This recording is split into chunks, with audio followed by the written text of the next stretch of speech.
Hi, folks. Welcome. I'm just monitoring as folks are logging on here. It looks like our numbers are kind of evening out, so I'll go ahead and get started. I'm Erin Fox. Thank you all for joining us. I'll be kind of monitoring the back end of this event, but just to get us started, welcome again. Our presentation today is titled "Can Alzheimer's Disease Be Prevented?" And led by Dr. Scott Roberts. A little bit about us. If you have not been to one of our events before, Scott, if you can go ahead and progress to the next slide. We are recording this event, so it will be posted later on our YouTube page. If you want to reference back to any of the slides, watch it again, what have you. If you've missed any of our other previous events and want to watch those are also available on our YouTube page. So go ahead and check that out. The link is right there. It'll also be sent to you in an email after this. Everyone is muted and videos are off, but if you have any questions, please feel free to submit those to the Q&A box at the bottom of your screen. You'll notice there's a specific Q&A box. We will hold all questions until the end, and then we'll go ahead and answer those there with all the time that we have left. There will be an event evaluation that will kind of be prompted as soon as you close this event at the end. If you don't mind filling that out, we greatly appreciate any feedback that you have. It's only 7 questions, so it shouldn't take you too long, but we do appreciate you filling that out. If you're not familiar with the Michigan Alzheimer's Disease Research Center, we are a research center here in Ann Arbor. We're a collaboration between the University of Michigan, Wayne State University, and Michigan State University. We offer a variety of different research studies. So if you're not involved in research and would like to be, please feel free to contact me. Again, you'll have my email address following this event. We have a variety of different research studies available, so we would love to get you involved if you are interested. We also offer wellness programs for caregivers and those folks living with dementia and support groups specifically for Lewy body dementia as well. So if you're interested in any of those programs, again, please don't hesitate to reach out to me or visit our website, which will be on the last page of this presentation. So without further ado, I'd like to introduce Dr. Scott Roberts. Dr. Roberts is a professor of health, behavior, and health education at the University of Michigan School of Public Health. He's also the leader of the Outreach, Recruitment, and Engagement Core here at the Michigan Alzheimer's Disease Center. So Scott, go ahead and take it away. Great. Well, thanks so much, Erin. Appreciate the introduction, and it's great to be with you this morning. I'm based here at the School of Public Health. I received special permission to enter the building today, so that was exciting. The University of Michigan mask mandate does not cover when you're alone in your office, so that's another plus. So anyway, we look forward to talking with you today about can Alzheimer's be prevented. But before we jump into the meat of things, just a couple quick definitional issues. So some of you may know that Alzheimer's disease is a type of dementia, but sometimes these terms can be used interchangeably or confused. And so I just wanted to talk about definitions up front. Dementia, for those of you who don't know, is the broader umbrella term for a range of symptoms that are associated with cognitive impairment that involve progressive decline slowly over time. Can be memory, but can be other areas of cognition that are affected.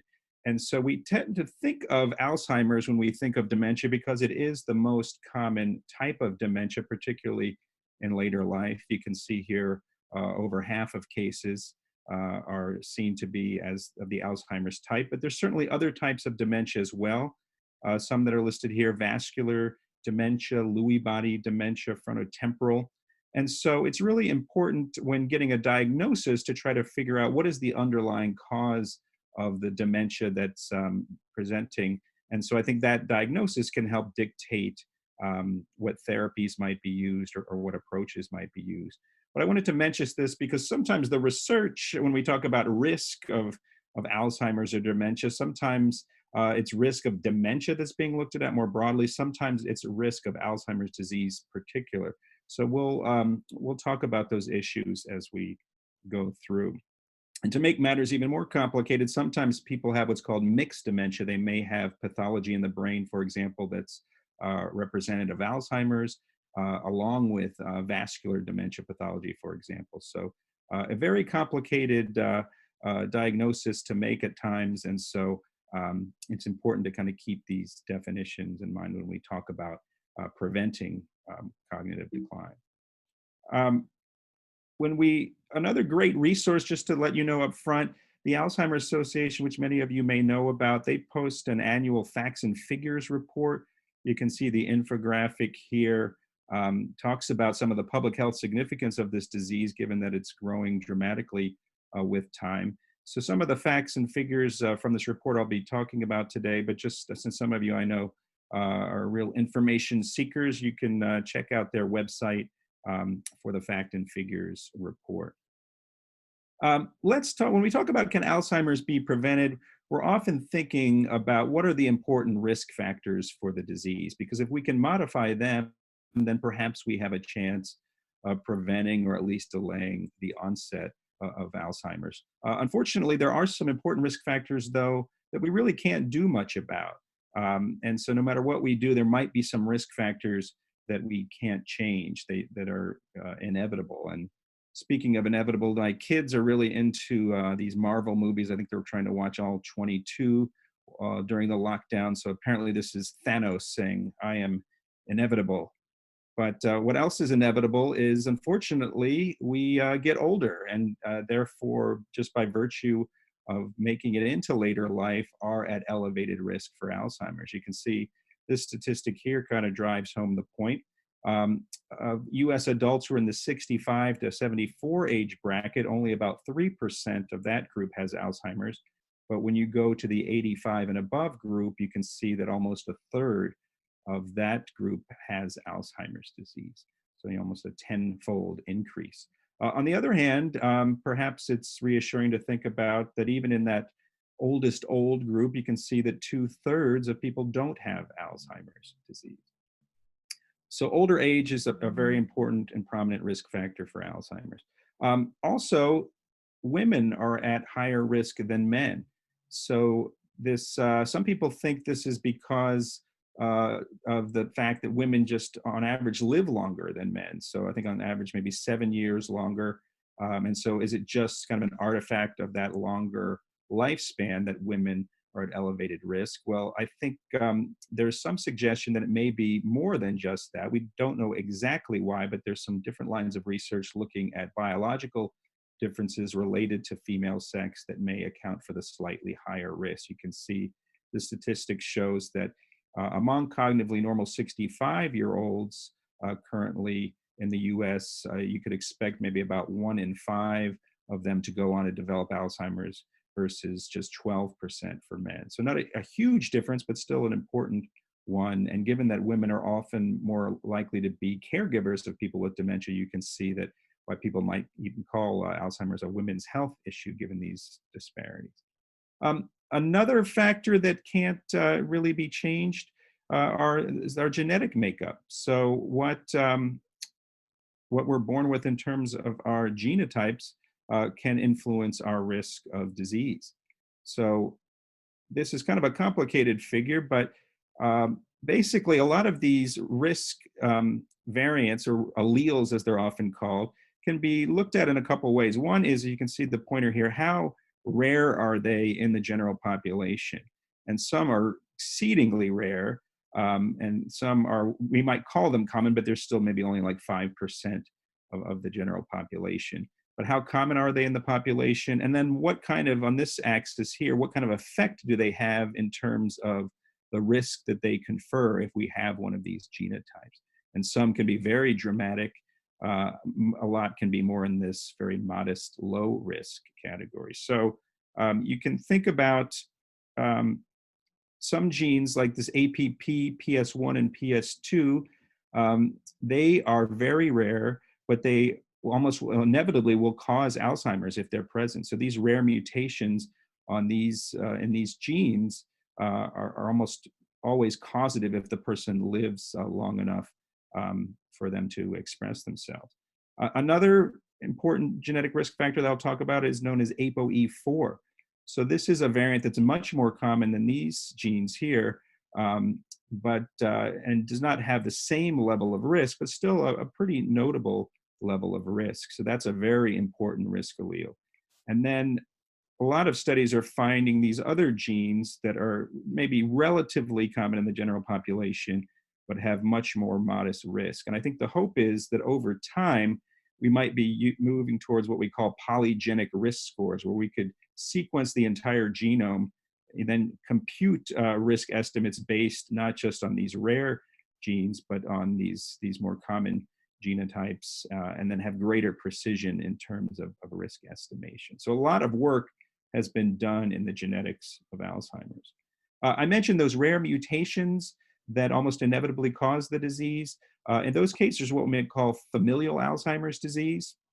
Have you ever seen the movie Still Alice? You may know about this. Julianne Moore won Best Actress Oscar for that portrayal. So in these cases, these rare genetic mutations are present. They also then have a 50-50 chance of being passed on to the next generation. So someone who's affected by familial Alzheimer's, their children may have a 50-50 chance of inheriting that mutation and developing the disease themselves. Fortunately, these cases are rare. So I think the latest estimates suggest that these rare mutations account for maybe just 1% to 2% of all Alzheimer's cases. And when they do occur, they tend to be much earlier disease onset than usual. So the symptoms might even appear in the 30s as opposed to the 70s and 80s with most cases of Alzheimer's. The disease course is more rapid. That is, the symptoms progress more quickly and dramatically. So we might see someone progress through the mild, moderate, and severe stages in a matter of maybe just a few years, as opposed to maybe like the 8 to 10 years that we see on average in other cases. In these situations, genetic testing is available. So a lot of times, because of the nature of this genetic mutation, a family knows that they are dealing with this. They may have had, multiple family members affected. And so one could be tested if one wanted to learn whether or not they have that mutation based on that family history at specialty clinics around the country. U of M, for example, has one of these specialty clinics. So this is a case where the genetics is really important. But again, these are pretty rare cases overall. Let's shift gears a little bit to talk about another. I mentioned this Apoe gene. So this is another important gene to keep in mind. So it's on chromosome 19. We've known about this risk, this link between Apoe and Alzheimer's risk for quite a long time. Duke University, Alan Rose is there. His team discovered this link back in the early 1990s, and it's been well established through thousands of studies. Just for a little bit of background on Apoe, we all have an Apoe genotype, and we inherit one allele from each parent. So these common alleles are E2, E3, and E4. So that yields 6 possible genotypes. And it's the E4 one that people are concerned about, because that's the well-established risk allele. And to make matters even more complicated, Apoe also is linked to other diseases as well. So for example, E4 is not just a risk factor for Alzheimer's, but it's a modest risk factor for heart disease. And it was interesting, just recently there was a study out of the UK that suggested people who have 2 copies of this E4 allele might be at greater risk for more severe forms of COVID-19. So again, we don't know, that's just one study, but again, it shows how this gene seems to be important in a lot of different disease processes. So just to give you a sense of these Apoe genotypes, the commonality in the general population, you can see here about a quarter of the general population has at least one E4 allele, and then 2% of the population are what we call homozygotes. They have 2 copies, one from each parent. And what does that mean in terms of risk? Well, the general population risk for Alzheimer's is about 10 to 15%. You can see that's roughly doubled if one possesses an E4 allele. And if one possesses 2 copies, then risk, you can see, might even be greater than 50%. So an important risk factor, but I think it's also important to keep in mind that having an E4 allele is neither necessary nor sufficient to cause the disease. You could have this E4 genotype, never get the disease. You could also have Alzheimer's disease and not have an E4 allele, but still an important risk factor to keep in mind. And important enough that there's been a lot of debate over should we offer Apoe testing to people if they're interested. the medical community has generally been pretty conservative here. You can see this is kind of an example consensus statement for some important professional medical groups. They have cautioned against using Apoe testing. They say it's not high predictive value. That is, just because we know someone's Apoe genotype, we don't know with high level of precision whether they'll get the disease. And we don't yet have, proven medical options we can implement that we know will prevent Alzheimer's. So because of those factors, and also because there's been concerns about, if people learn their genotype, could they become psychologically distressed? Could they experience stigma or discrimination? Based on that confluence of factors, Apoe testing is not recommended generally. But of course, this is America. We have a lot of people out there who want to give people information they might want. And so what we've seen in recent years is that we have the advent of what's called direct-to-consumer genetic testing. You may have heard of 23andMe is perhaps the most famous company in this space. So they actually were able to obtain FDA approval to offer direct-to-consumer Apoe testing. So they demonstrated to the FDA that they could reliably test for this by having people spit in a tube and send it back. And then their education materials convinced the FDA that people were not going to grossly misunderstand what their Apoe genotype meant. So even though it's not traditionally done medically, it's now available via direct-to-consumer testing, which is controversial, but is the state of affairs here in the US. And I think this direct-to-consumer testing is interesting because I think it raises questions that go well beyond Alzheimer's. And we talk about this a lot in my ethics classes. What level of access should people have to their own genetic information that may tell them about risk for a whole host of diseases, cancer, heart disease, et cetera? What are we comfortable allowing people to access on their own as opposed to through the healthcare system? So a lot of questions being debated in that space. So hopefully this gives you a little bit of a feel for genetics and genetic testing, because genetics is an important aspect of Alzheimer's risk. And I think, but let's pivot here a little bit and talk now about what we might call biomarkers and prevention trials. So Can I interrupt you really quick? Sure. I just have a couple of questions while we're leaving the gene topic. Yeah. One question, does the existence of a gene mean that they will always express? What percentage or chance of expression is the next generation if there is a family history? Yeah, it's a good question. So if you, by express, what is meant, it means will the disease express itself? Certainly, it's not a definite thing. That, like I said earlier, ApoE4 as a risk allele only is associated with elevated risk. It doesn't mean that one will get the disease. And those rare mutations, it's a much higher certainty. So if someone has one of those rare genetic mutations I mentioned earlier, and they live into their 50s or 60s, it's almost inevitable that one will develop the disease. But again, we don't know exactly when. Like the age of onset, you couldn't necessarily predict, even if you had one of those rare mutations. You could kind of guess, but you wouldn't know exactly. And of course, if people can die of other causes before the Alzheimer's symptoms could emerge. But in those cases, it is very highly correlated with ultimate disease appearance. Great. And one last question, thank you. Why does the prevalence, and I believe this is in reference to dementia as a whole, seem higher than 3% in the under 85 group? What, does it seem that way? Or I think,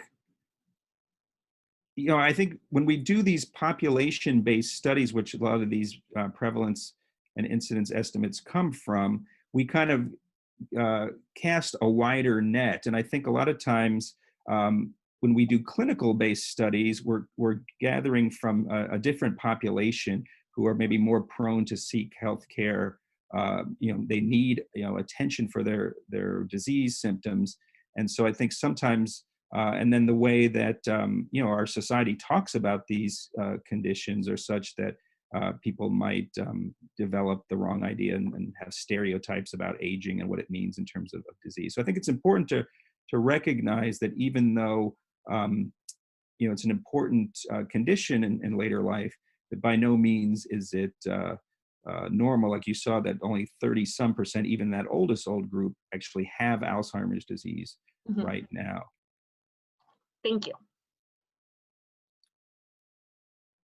All right, so let's talk about biomarkers and prevention trials a little. So I just talked some about genetics, but there's a lot of interest in identifying biomarkers for Alzheimer's disease. So the most famous examples that you may have already heard of are the cardinal features of the disease, are these amyloid plaques and neurofibrillary tangles that develop in the brain.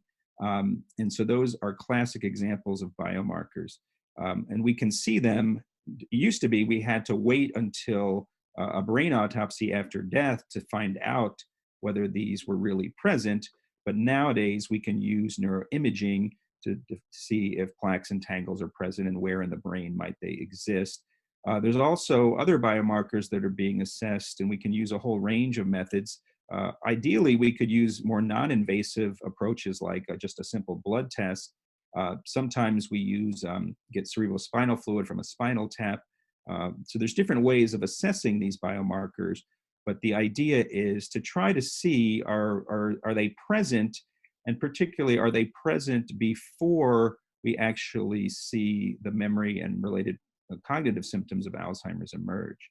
So what has happened is over time, we've seen the focus shift from, it used to be we really only knew whether people had Alzheimer's pathology, once they were in these kind of later stages.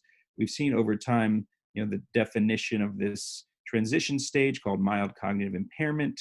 And now what we're seeing is biomarkers being used to try to identify people in what might be called this preclinical phase, where the biomarkers of the disease are accumulating, but people have no symptoms whatsoever.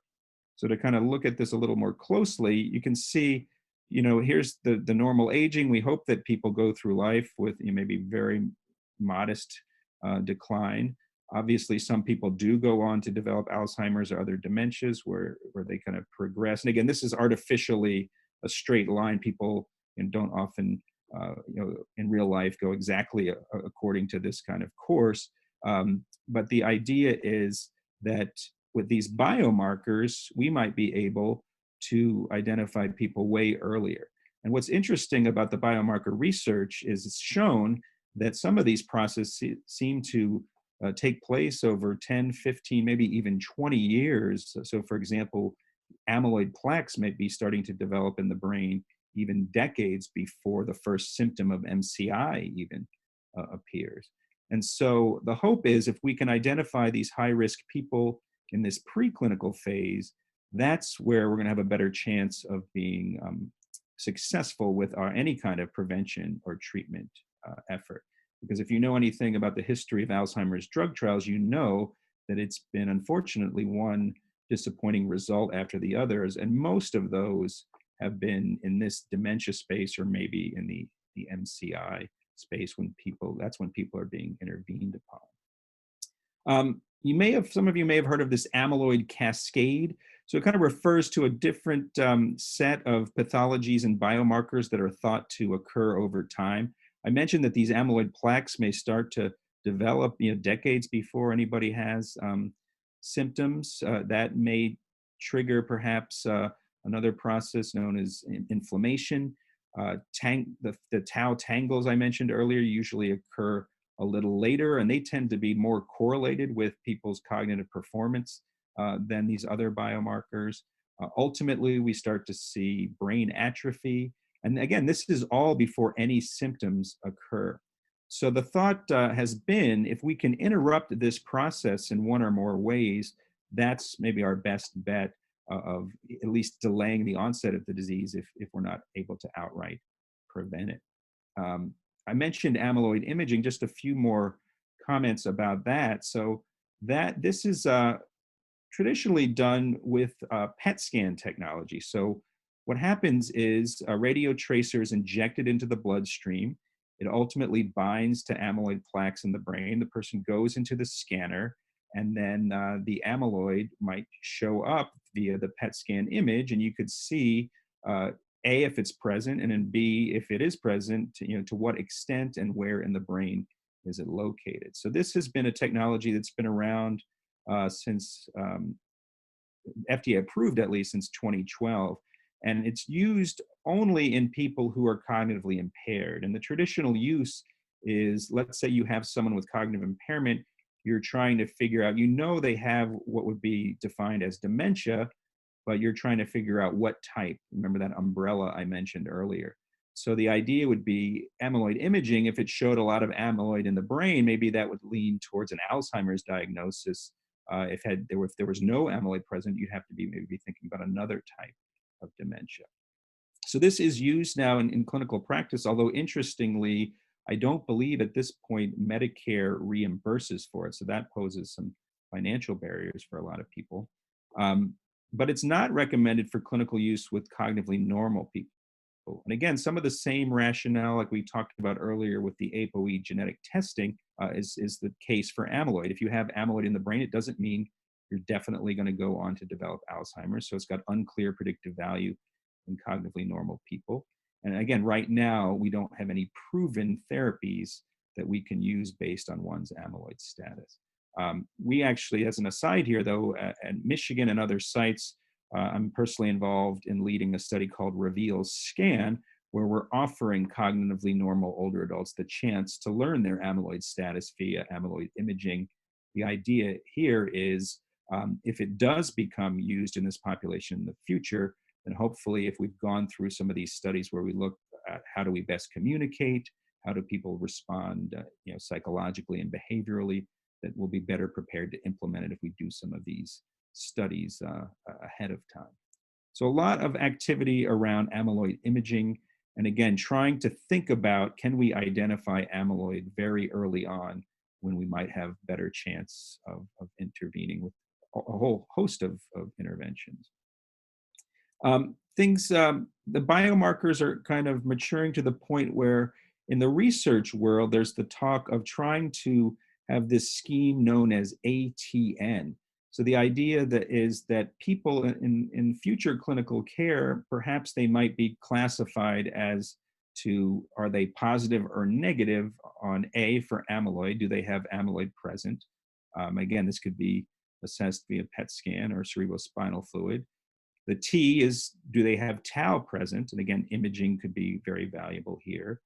The N is neurodegeneration.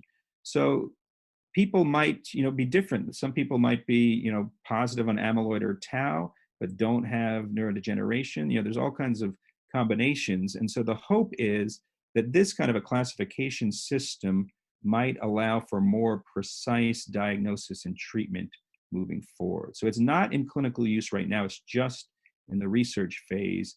But I wanted to mention it because, again, it kind of shows how important biomarkers have become to the thinking about medical treatment and where the field might be moving in the future. So this ATN classification scheme is something to kind of be on the watch for as research unfolds. So I mentioned all these ways of identifying high-risk groups. Again, why do we do this? The hope is that maybe we can have some new medications that are going to be beneficial for people who seem to have presence of these biomarkers. So there's a whole range of prevention trials that are now underway where they're identifying at-risk groups in different ways. Some, like this A4 trial, it's amyloid positive people who are cognitively normal who are being enrolled. Some are using, finding folks who have those rare genetic mutations I mentioned earlier. There's a very notable one based in a population based in South America you may have heard about, where there's a huge prevalence of these rare mutations in that community there. Some studies, like the generation studies, are using Apoe testing to find high-risk groups. And then all of these are testing different compounds and tracking people over time to see, in these at-risk groups, will any of these therapies make a difference in terms of maybe delaying the potential onset of the disease or making sure it never occurs in the first place. So a lot of these, the results are still to be determined. And again, when you're talking about cognitively normal people, you might have to follow them for a lot longer period of time than the studies with people with actual full-fledged dementia. And so some of these studies, the follow-up periods are are 5, 7 years, maybe even longer, in order to kind of really definitively answer some of these questions. We did, though, see earlier this year this Diane trial, which is looking at people who, again, have these rare mutations. These are folks primarily based in the US. And so what the Diane study showed, at least the preliminary findings that came out, was that they were using 2 anti-amyloid drugs, and they found that they were not seeing a beneficial effect. In this study, they actually had some people with the mutations who were pre-symptomatic, and then they had some people who had the genetic mutations who were already impaired. And so in the impaired group, we did not see a decline in that group in their symptoms in either of these treatment arms. So that was a disappointing result. I think the pre-symptomatic folks, both the intervention and the placebo arm, stayed pretty stable. I think they're going to try to follow people over longer periods of time to continue to see what that pre-symptomatic group does. But the initial news was, again, like many of these other trials, disappointing in this particular study. If you're interested in clinical trials and kind of the latest, so there's this interesting national ACTC, Alzheimer's Clinical Trials Consortium. So this is this very large national infrastructure for trying to speed clinical trials via academic industry partnerships. There's going to be a couple new major trials to be launching later this year. Again, most of these are anti-amyloid therapies that are being tested. And what I think we're going to see is, as example, in this A3 trial, they're trying to move back even further into this preclinical space. So they're testing people who may even just have slight traces of amyloid, less than were used in the A4 trial, and trying to test a therapy in that group. So a lot of hopes here, a lot of activity, a lot of major investment by pharmaceutical companies. Here's the website if you're interested in kind of learning more about these trials that are underway. So let me pause there. Are any quick questions? I see a few are cropping up. Aaron, are there any quick ones I should address now about biomarkers and prevention trials? Let me see here. We do have some, but I was holding them towards the end. Let's see. When do you expect preclinical phase biomarker tests to become available outside of a research setting? I think it's hard to say there, because I think what's holding it back is we don't have any proven therapies. So I think the answer to that question might be, well, when one of these studies proves the benefit of treatment, then it then becomes clinically advisable to be able to do this kind of biomarker approach, because then we say, hey, you're biomarker positive in this way. Here is this intervention we can now offer you that we know is safe and effective. And so it may be a while. I can't really say for sure. It kind of depends on the success, I think, of a lot of these prevention drug trials. Sounds good. The rest I can kind of hold towards the end, if that's okay. That's the only ones tied in right there. Okay. So let's shift gears from talking about biomarkers and drug trials. Let's talk about lifestyle interventions, because there's a lot of things we can do right now to improve our health that might also benefit us in terms of lowering Alzheimer's risk, that don't involve costly drugs and side effects, and we don't have to wait years to find out if these studies pan out. So there's a lot of interest, of course, in lifestyle interventions. And a lot of these are based on the research on risk and protective factors for the disease. And I think, like in a lot of other common complex conditions, you may have noticed that it's kind of hard sometimes to keep track of all this. And there might be one news report about, oh, well, this drinking red wine, well, maybe is it helpful? Is it harmful? Is it have no effect? And people hear about these individual studies that are reported on in the media, and it doesn't often seem like they're totally with a coherent message. And so I just want to, before I jump into talking about these interventions, I want to make a few points on research in this area. So there's been all kinds of studies that have looked at risk and protective factors, but sometimes they have some important limitations that I think we need to keep in mind. So for example, sometimes the studies are done on dementia in general, sometimes Alzheimer's in particular. So again, that can create some confusion. And sometimes people might even be misclassified.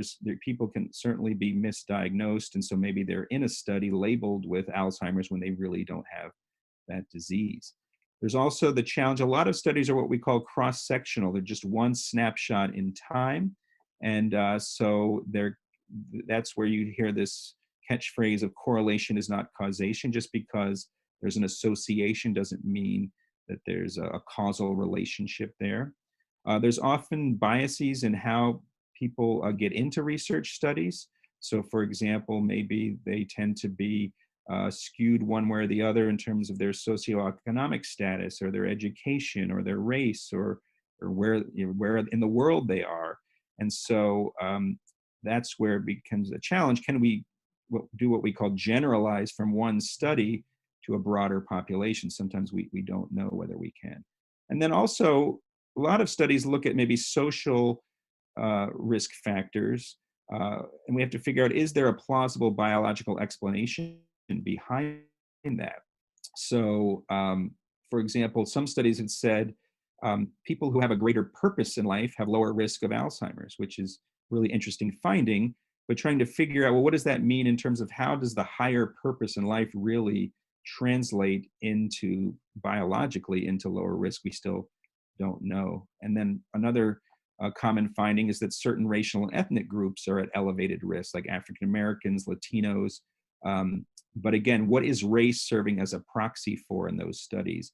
Typically, it might be things like, the kinds of stress that they're dealing with, or living in certain conditions, or dealing with, the stresses of discrimination, as opposed to, oh, well, there's race differences, there must be some inherent biological difference. I think we tended to move on beyond that kind of thinking when we think about racial health disparities. So this is all to say that I think it's important to know what the research is saying, but then it's also important to know what the limitations are. And that's why in science we talk about it's really important to pay attention to this idea of replication of findings. Are we finding the same message over and over again, no matter what kind of study, no matter what kind of population? That's where like the E4 findings are an example of that's been replicated over and over again, no matter how it's looked at or who it's looked at with. And that's where you can kind of get that true signal, as opposed to maybe some of the noise of some of these study factors that I've mentioned. One kind of humorous way to look at, to illustrate the point of correlation is not causation. There's this kind of nerdy website called Spurious Correlations that they like to look at things that are super highly correlated that I don't think would think about being causative at all. So for some reason, per capita consumption of margarine maps almost perfectly onto the divorce rate in Maine, 99% correlation. But I think we probably have to conclude that's probably just something by chance, unless someone has a compelling theory about why margarine consumption would lead to marital discord that I don't know about. So again, just another way to think about the limitations of some of these studies that just deal in correlations. Nevertheless, there have been so many studies, and again, so what happens is expert groups, like for example, this is the WHO reviewing, they review a whole huge body of literature, and so then what happens is these expert groups might be able to make some more powerful conclusions if you're talking about hundreds of studies that are being synthesized and analyzed. Then if you get some consistent messages across that kind of data, then you can make recommendations like this group made just last year. So after reviewing the evidence, they were able to make some strong recommendations about these kinds of interventions that we'll talk a little bit more about: physical activity, smoking cessation, management of other conditions. Interestingly, they came out against vitamin and supplement use. There were some interventions that they felt had some evidence, but not quite as strong as this group. We'll talk about cognitive training. Reduced alcohol and weight management were others that came into this category. And then there were, in this insufficient evidence category, they looked at depression as a potential risk factor, hearing loss. So again, there was insufficient evidence here to link these to cognitive decline and dementia. Obviously, these are important in their own right to treat, So treating depression is important whether or not it has any kind of effect down the line in terms of people's cognition. Same with hearing loss. We have a lot of people who need hearing aids who aren't getting them. So it's important to treat them. But this group is looking at, well, does that affect ultimately what risk of dementia is? Just an additional point on this recommendation against vitamin and supplement use. It's not to say that they should never be used. And in fact, there's been some interesting studies that suggest, potential links between things like ginkgo, vitamin E, vitamin C.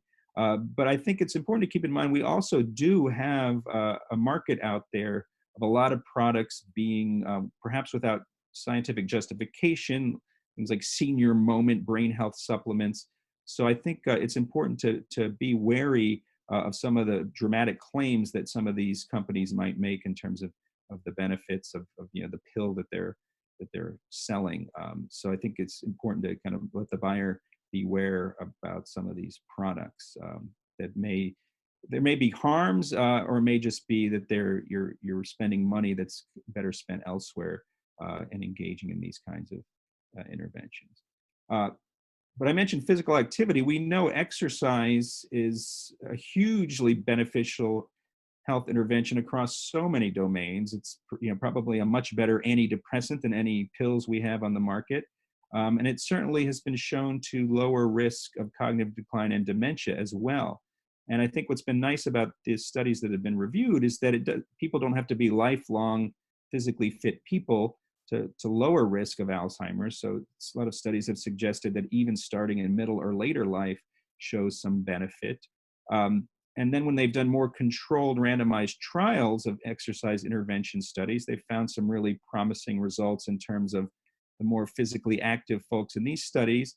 They show through brain scans, they've actually got more hippocampal volume. And the hippocampus is the part of the brain that's highly involved in memory. And so it makes sense that people are also then performing better on memory tasks after taking part in these exercise intervention studies. Of course, there's a lot of different ways one can get exercise, a lot of different levels of intensity. It's probably not surprising that people who are in this what's called moderate to vigorous activity category tend to have the greatest benefits. So, exercising to the point, for example, that it'd be really hard to carry on a conversation. So not a slow walk, but a real brisk walk to a jog. It might be one way to illustrate that difference. So that moderate to vigorous activity can be particularly important to engage in. You may know the federal guidelines for all of us as adults is to try to reach 150 minutes a week of aerobic activity, which is a little over 20 minutes a day. But I think it's important, let's say you're just totally sedentary. It might be hard to just go from 0 to 150 right away. I think there's benefit even in just slightly increased activity, no matter where you're starting from. And so there's a lot of interesting and important conclusions, I think, that can be drawn from this physical activity literature. Another kind of slogan that's come about in this prevention risk reduction space is this idea of what's good for the heart is good for the brain. So we've learned that a lot of these risk factors for heart disease that we try to manage, both through lifestyle and perhaps with medications, that it might also be relevant for risk of dementia as well. And so the things that you traditionally hear about, manage your cholesterol level, try to avoid obesity and physical activity, maybe be aware of diabetes risk, stop smoking. Those things they're finding out may have brain benefits and not just heart benefits. And in fact, there was a recent trial known as the Sprint Mind trial, where they looked at a more intensive strategy for treating hypertension. And they found that in the arm where they really tried to get the systolic blood pressure below 120, as opposed to the usual goal is below 140, that more intensive strategy did actually have a benefit in terms of whether these hypertensive older adults went on to develop mild cognitive impairment. So they found that intensive management of hypertension resulted in a 19% lower risk of MCI compared to the standard care group. They did find an effect of lower dementia risk as well, but it just wasn't quite as notable as the MCI. And so now there's a follow-up trial to see, can this intensive hypertension management strategy be helpful in then reducing risk of dementia in patients with MCI. So some interesting and positive, as compared to a lot of the drug trials I talked about earlier, this was kind of a positive result of an intervention trial. You may have heard a lot about cognitive training. There's different approaches out there. You know, you see these computerized approaches, maybe give you brain games, help you try to stay sharp. There's been some, good results from this category. They've done it in both groups and individuals, and they found that, certain approaches have been shown to improve memory processing speed in both cognitively normal and people with mild dementia.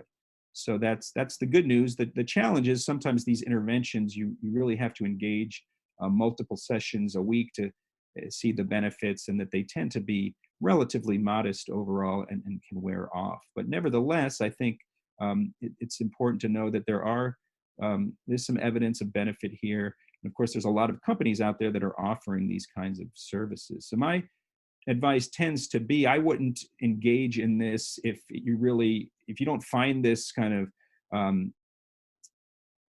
fun and give you maybe a sense of control. And but if you're just doing it, like, I really want to lose my Alzheimer's risk, I don't really like doing this, it's not, I'm spending all this money, I would think in those cases I would not necessarily recommend it.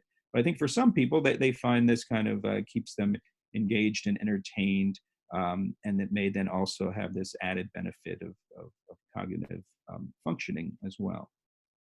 And I think these interventions are kind of rooted in what we call cognitive reserve theory, this idea that if we're more cognitively stimulated, whether we're in environments that are just naturally this way or we're engaging in specific activities, that may help us develop more complex neural networks in the brain.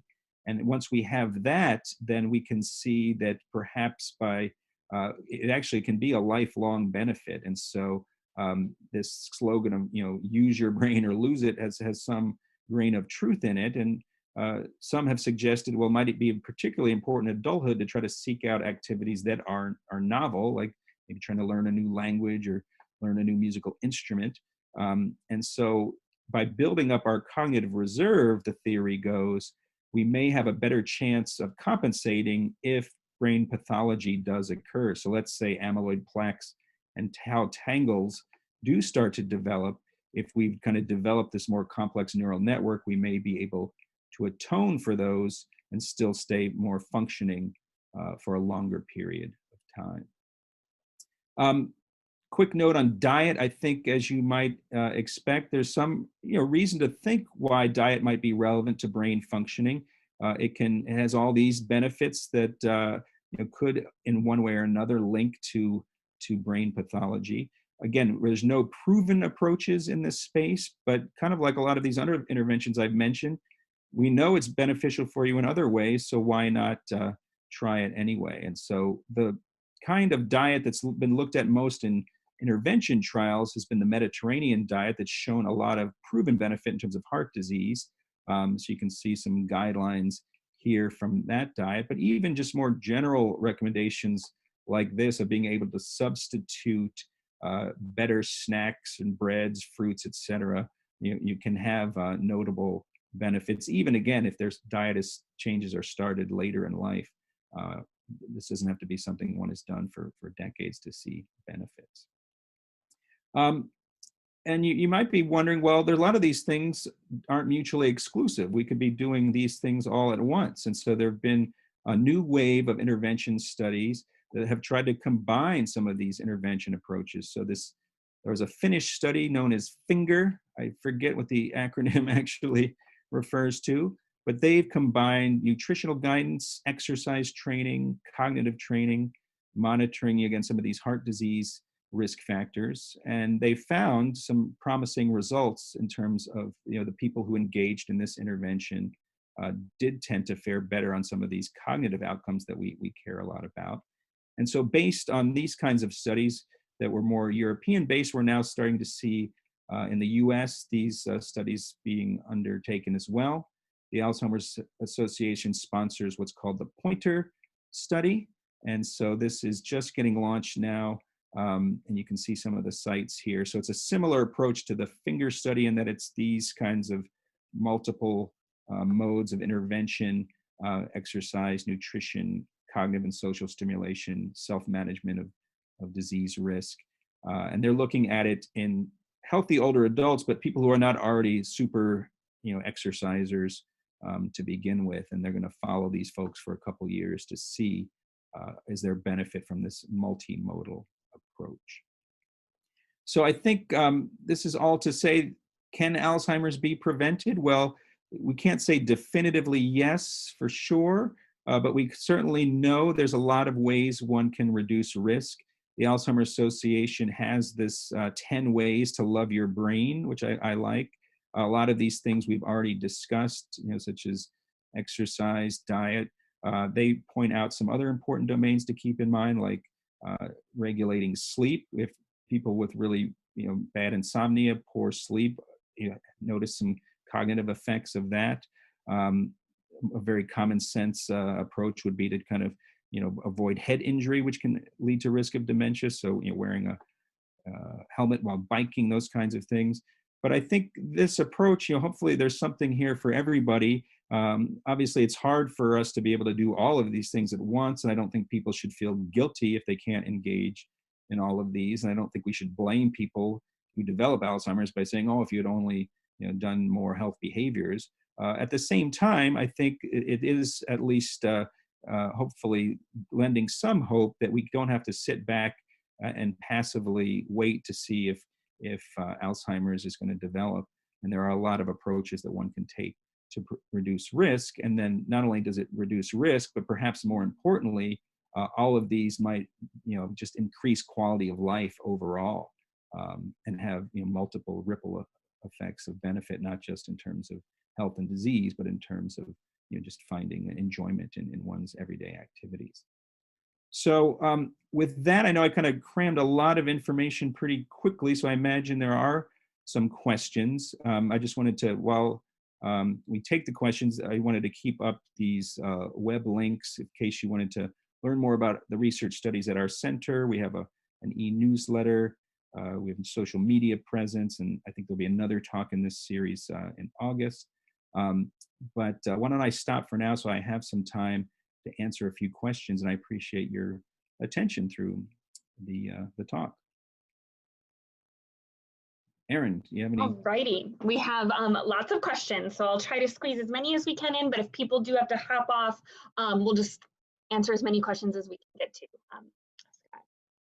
So let's see, back to the top, when you were speaking about the differences in gender prevalence of the disease.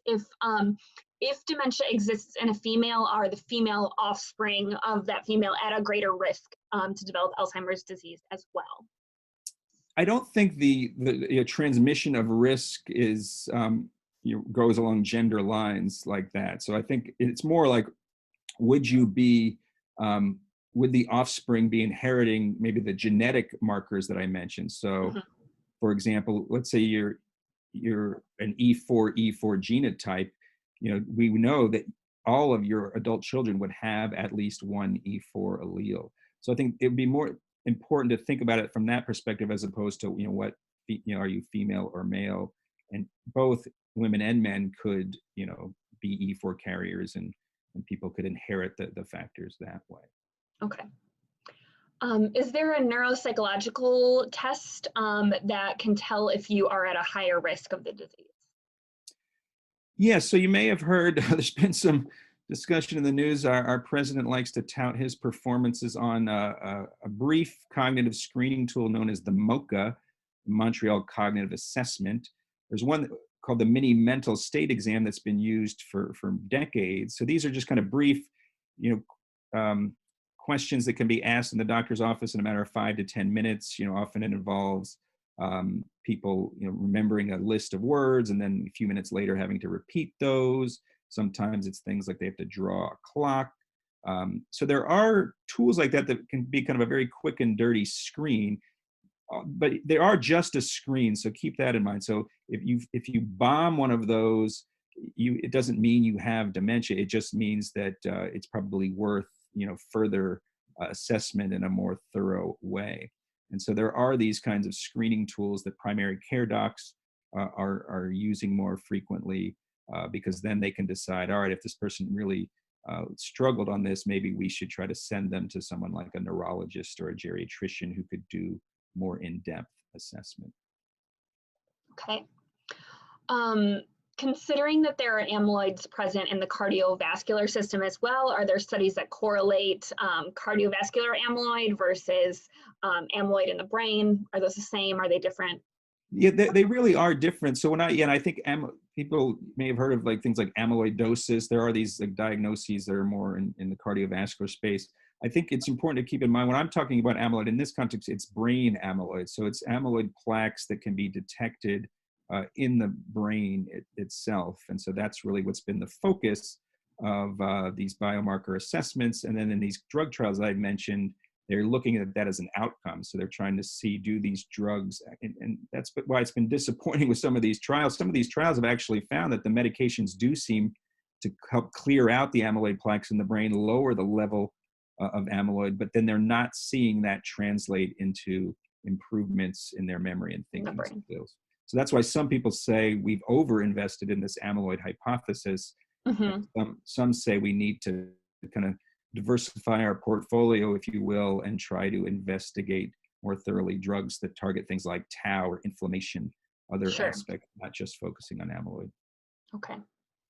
I know you spoke a little bit to over-the-counter supplements and things like that. Can you speak a little bit more to that? Do those over-the-counter pills, things like Prevagen, help with memory or not so much?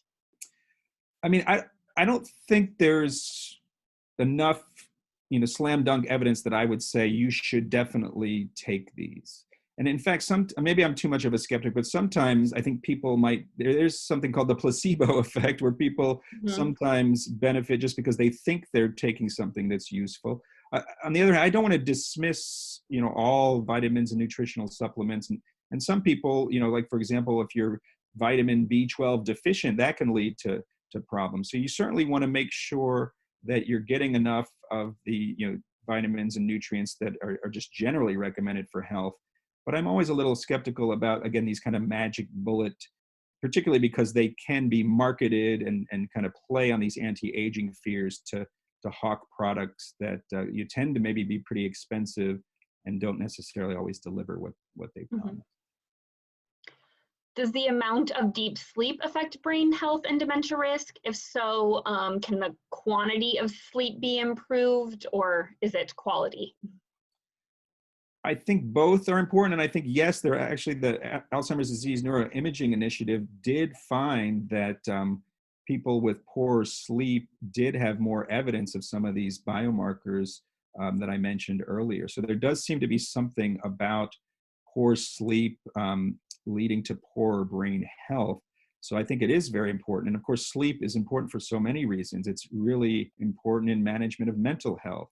And so I think one way to intervene is sleep apnea, for example, is a very common sleep disorder in the general population, particularly in men.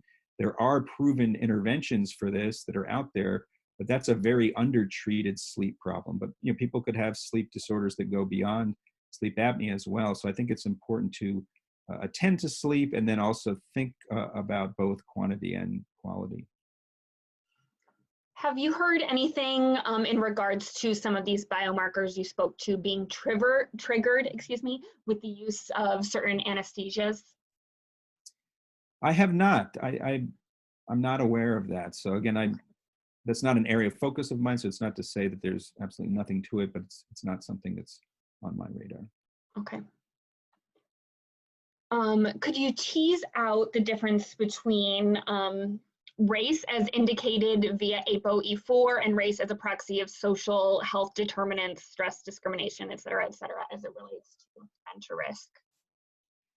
Yeah, so when you talk about race as a risk factor for any condition, as I mentioned, you have to be really careful. We have a very troubled history in the United States of treating race as a biological construct when I don't think there's much evidence at all that it serves as that.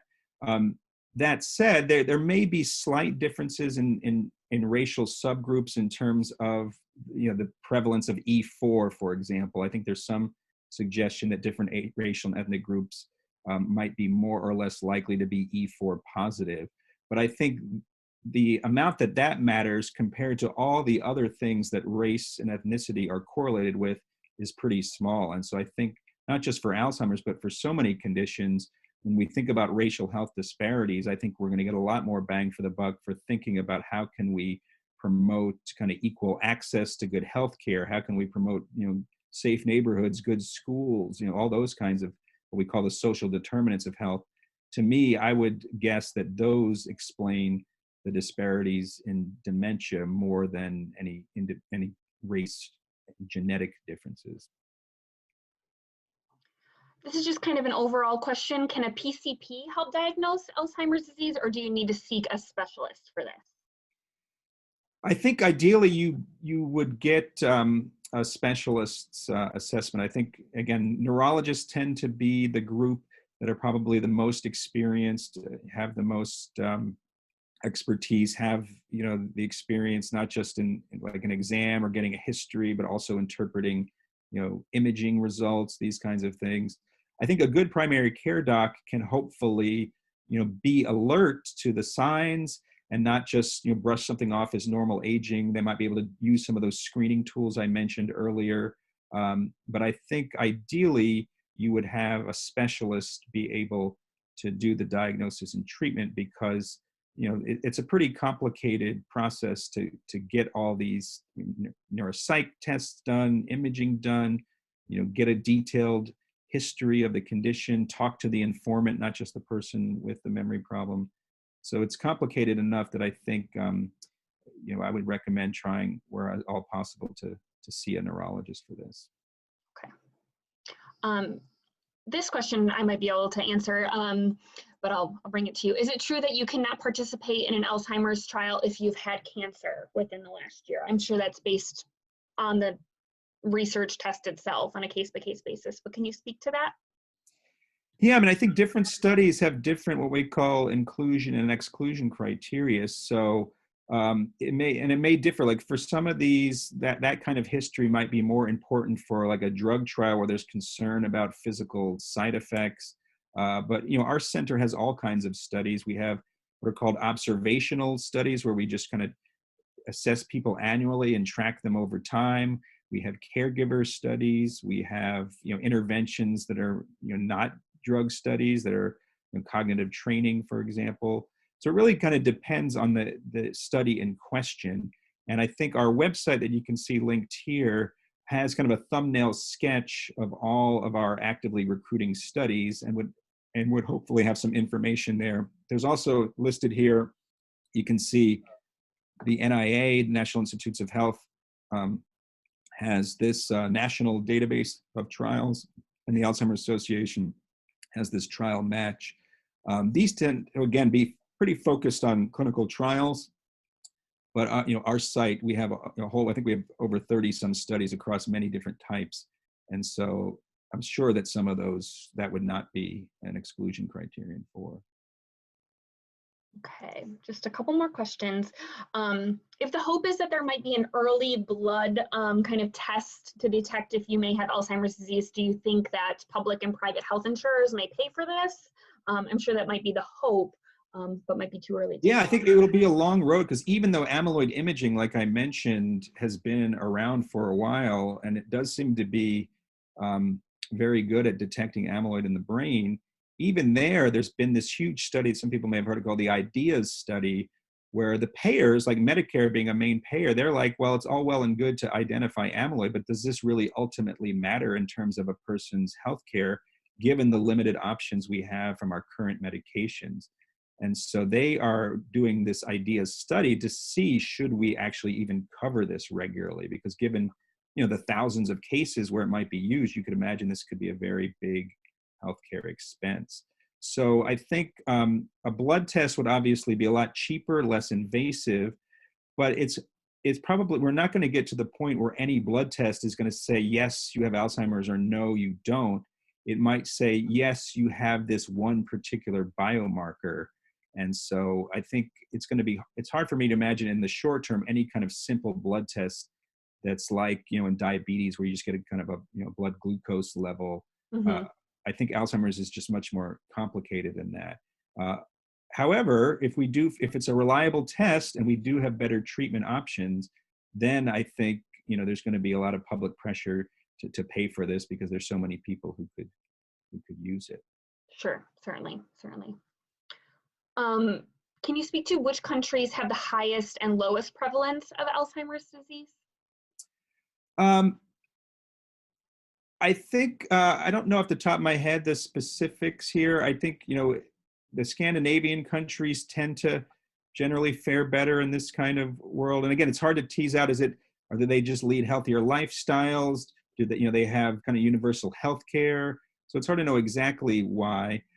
So some of it may depend on, just the culture and the lifestyle. Here in the US, we have, unfortunately, a lot of people, eating a lot of fast food, less physically active. I don't think there's any reason to believe that, certain regions of the world have dramatically different rates, higher or lower. But there certainly is some variation from one nation to the next. But I don't like have a top 5 ranking that I know off Sure. the top of my head. Sure. Have you heard anything about fasting as it relates to clearing up plaques in the brain? Not in terms of that. Obviously, there's a lot of interest in intermittent fasting these days in terms of the means of weight management, but not specifically in terms, does it have direct brain benefits? Okay. And then would you say, have you noticed that there's a higher risk for cancer patients having undergone chemotherapy, radiation therapy, later seeing problems with that, problems with dementia after that? I'm not aware of a strong link. I mean, you do, just the nature of cancer treatment itself, people might have, kind of some short-term cognitive issues. You hear about chemo brain being talked about.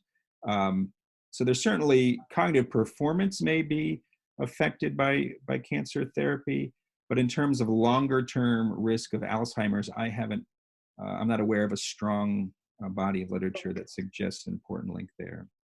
Okay. Great. Well, thank you so much, Scott. I appreciate it. And anybody else who might have additional questions, please do not hesitate to contact me. You'll be getting an email from me after this. So go ahead and send any additional questions to me, and we'll see if we can answer those too.